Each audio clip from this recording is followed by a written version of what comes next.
What is going on, guys? Welcome back to the channel, and today I just wanted to follow up on the news about the Battlefield 2042 delay and just kind of discuss whether or not I think this is something that we should be worried about or whether it could end up actually being good for the game. There's obviously been a ton of different opinions and thoughts out there over the last few days, and I can definitely see where most opinions are coming from regardless of which side they're on. Some people are really worried and some people not so much, so I guess I just wanted to do a bit more of a deep dive into some of the extra details that we learned in order to give us a bit more of a clear picture about why this delay has happened. Before we get into it though, if you guys are new around here and you end up enjoying the video, then do consider subscribing and turning on those notifications so that you don't miss out on any upcoming Battlefield content. There is plenty of exciting stuff on the way, but with that being said, let's get stuck right into it. So it did obviously come as a bit of a shock to most people when we learned that Battlefield 2042 would be getting delayed. Being so close to launch, it obviously felt like we were just about to finally get our hands on the game, and then it was taken away in an instant, and that obviously sucks. No one wants to have a delay, so I think most people do have a pretty hard time removing their frustration and see this as an overall negative. Don't get me wrong, I do understand why some people are worried about the state of the game, and this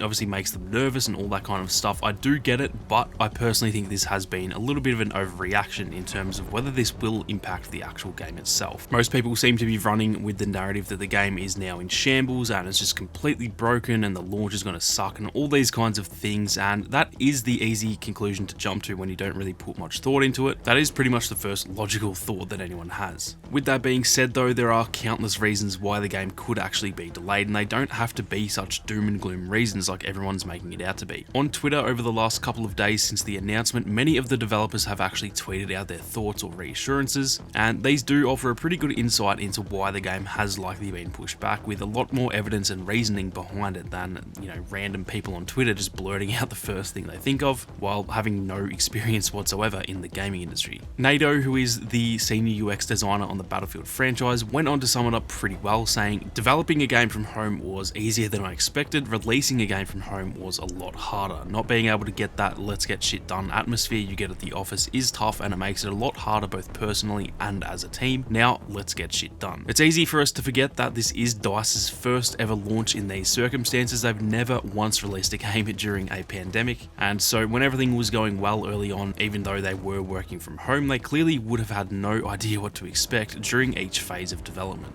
Coding the game itself might have been an easier task from home than they'd expected, and she even said that in her tweet, but when it comes time to actually release the game, they're not working on those same things. They'd likely need so many more meetings this close to launch, they'd need to be collaborating more, and they'd really just need to be entering that period that is often referred to as the crunch, which, seeing as they hadn't done that from home before, clearly it hasn't worked as efficiently as they intended. Now that doesn't mean that the game is a mess, it doesn't mean they need to completely revamp the game or change core mechanics. By this point I'd imagine the game is 99% complete and the final touches are just, cleaning it up and polishing it, but because they've never had to enter that phase of development from home before, it would obviously be so hard to schedule it and know exactly how long it will take, because if the earlier phases of development were working well, like NATO said in her tweet, then they'd likely just assume the whole process would work well. And if I've learned one thing from this pandemic, it is that life can change pretty dramatically without any warning in just a few quick days, and so the same obviously goes for game development. Oliver Anderson also then tweeted out, "I know some of you feel disappointed about the delay, but the circumstances have been tough and the extra time will allow us to polish the last parts of the game to the quality that we want it to be. I'm having so much fun developing this game and I can't wait for you to play it." Now, the part about polish the last parts of the game to the quality that we want it to be just seems to confirm all of that even further. They don't seem to be fixing any huge issues or needing to implement new things. They're seemingly just tidying things up in order to improve that quality of life that does actually impact the game more than I think most people probably think. Neil Strollinger also confirmed this even further, saying, "A lot can be done in 4 weeks when you're in the bug fixing phase of a project." Feature work, and for those who don't know what that means, that's essentially adding new features, so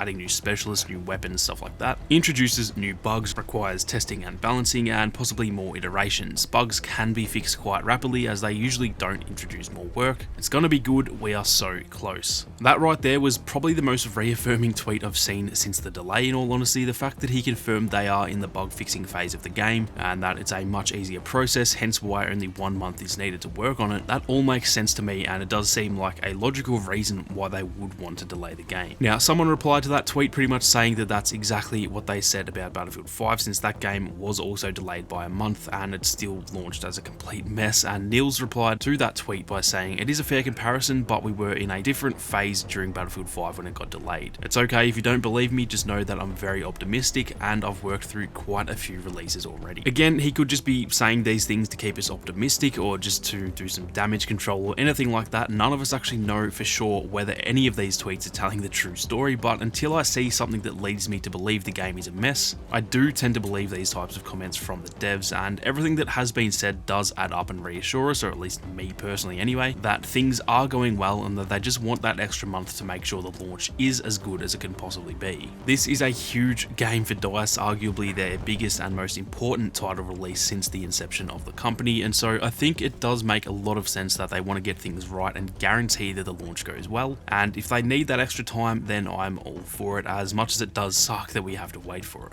If we get to play the beta in a few weeks and it's really bad, or they show some more gameplay and it sucks, or even if they delay the game again, for example, then sure, those little bits of extra doubt will start to have me a little bit worried, and I will begin to be a little bit more skeptical if that ends up happening. But at least for now anyway, the delay hasn't worried me at all in terms of whether the game is going to be broken or anything like that, and I'm definitely not going to start worrying myself about something that might not end up being true. That is going to do it for this one though, guys. Let me know what you guys think down in the comments. I know there will be a ton of different opinions on this, and so I am very keen to hear what you guys have to say about the game being delayed. If you enjoyed the video, then be sure to leave a like down below, and if you are new, then consider subscribing to the channel with those notifications on. If you guys want to support the content that I make here on YouTube, then do consider becoming a channel member. But with that being said, thank you all very much for watching. You guys have a great day, and I'll see you all out there on the battlefield.